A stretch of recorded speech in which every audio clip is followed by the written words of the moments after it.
We've literally frittered money away as we've slow traveled the world for the last 2 years. But do I see that as money wasted?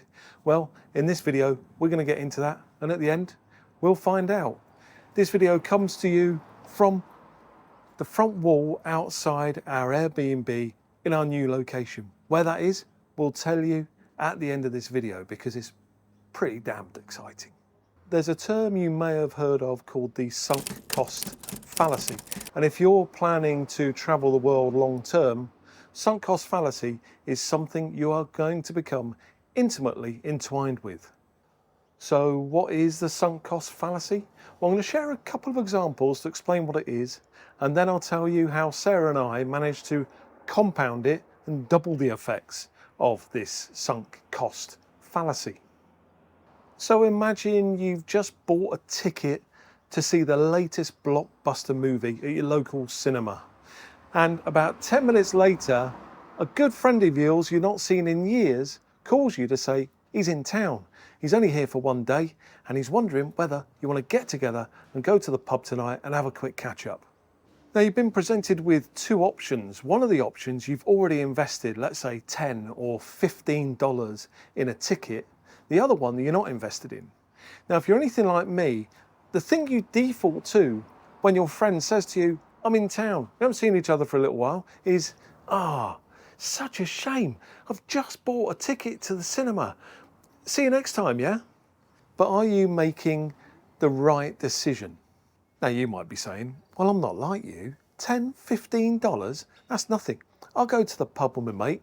I can always see the blockbuster movie another time. So let's up the ante a little bit. Your favourite rock star is performing locally and the tickets are $200 or $250. You've just bought a ticket, you're excited to go, and then on the day of the event, that same call comes in from your old friend saying, I'm in town, why don't we go to the pub tonight? I'm only here today.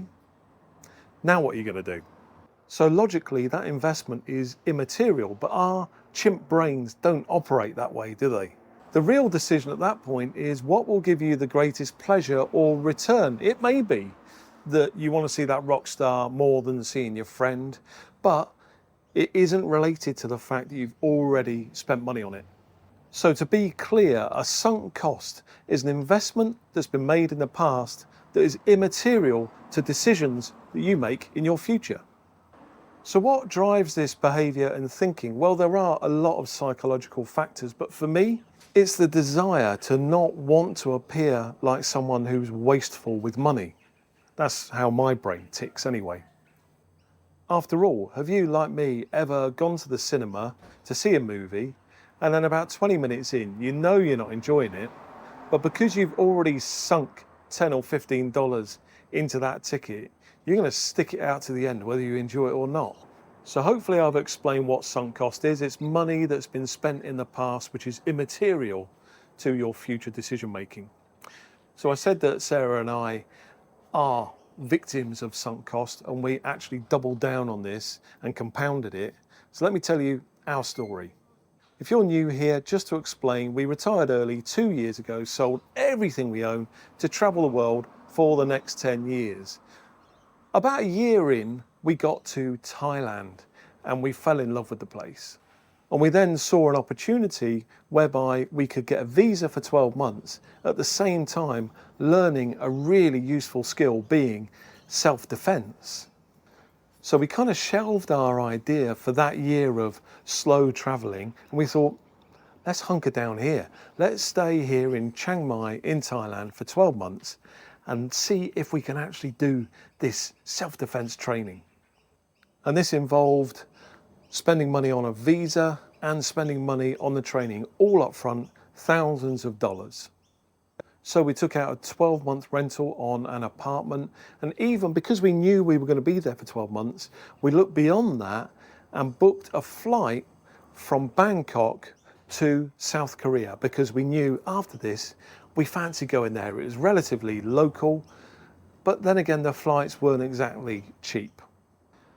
And so to that first sunk cost. If you are new here, you won't be aware that my father passed away last year quite suddenly, and that was just a few months into our training and visa in Chiang Mai. So we had an obvious option of leaving Chiang Mai, heading back to the UK as we did to deal with all of the arrangements, my father's funeral and managing his estate. And then we could hop on a flight back to Chiang Mai and continue our training. That was easily open to us. But the decision we made wasn't a financial decision, it was an emotional one. And that was, things just didn't feel right anymore. When I heard that my father passed away, we were in that apartment in Chiang Mai. And whenever I think of that apartment, I think of the call that I got from my sister to give me that news. Also, something Sarah doesn't know the full story of this, to be honest, but just a couple of weeks beforehand, we were in bed in the middle of the night. It was around 1 or 2 a.m. and we heard just outside our apartment a massive crash and then loud wailing and screaming. I looked to see what happened, and to cut a long story short, a motorbike accident, and the motorcyclist was killed on impact. And the screaming was his girlfriend at the side of the road, clearly distressed. So when I think of Chiang Mai, I think of my father dying suddenly, and I think of that accident, and it just doesn't sit right. So we had that sunk cost in the visa and in the training. We gave it up. That was our first sunk cost, and it was painful from a financial perspective, but emotionally it felt like the right thing to do. But I said that we doubled down. So what's the second sunk cost?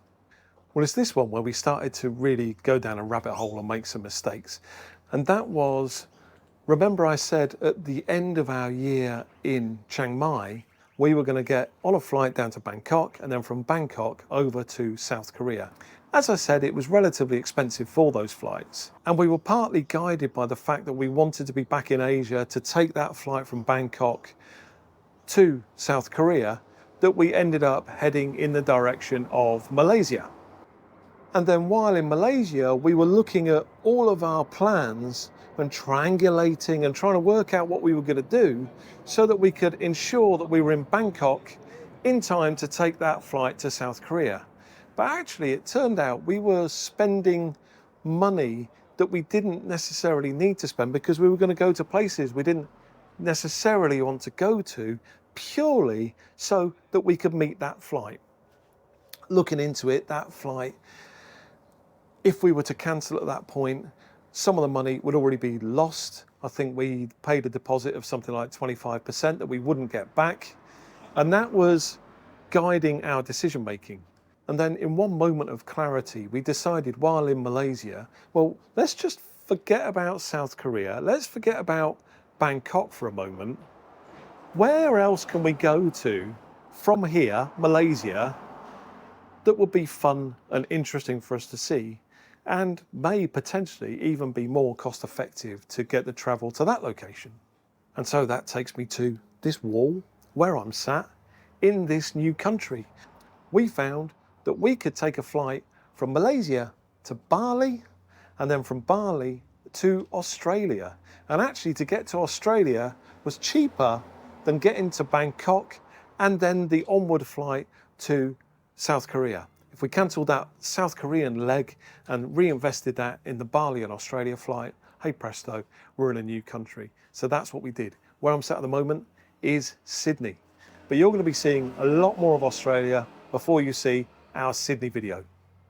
So I'm interested in whether you've been caught by this sunk cost fallacy. Have you spent money and because of that money you've already sunk into something, you've gone back and actually fulfilled it when you wished you'd done something totally different? Let us know, put that in the comments. We'll read all of those and we'll reply to those ones as well. And also don't confuse sunk cost with fixed cost, because if, for example, you bought a car for $10,000, then that's a fixed cost and you can recoup that. Sunk cost is money that's gone and you'll never get it back. We actually sunk cost again in something we were planning to do, I think another 3 or 4 months on from here, where we booked to see one of my favourite bands in a city far, far away. And then the following morning, I realised I'd made a mistake.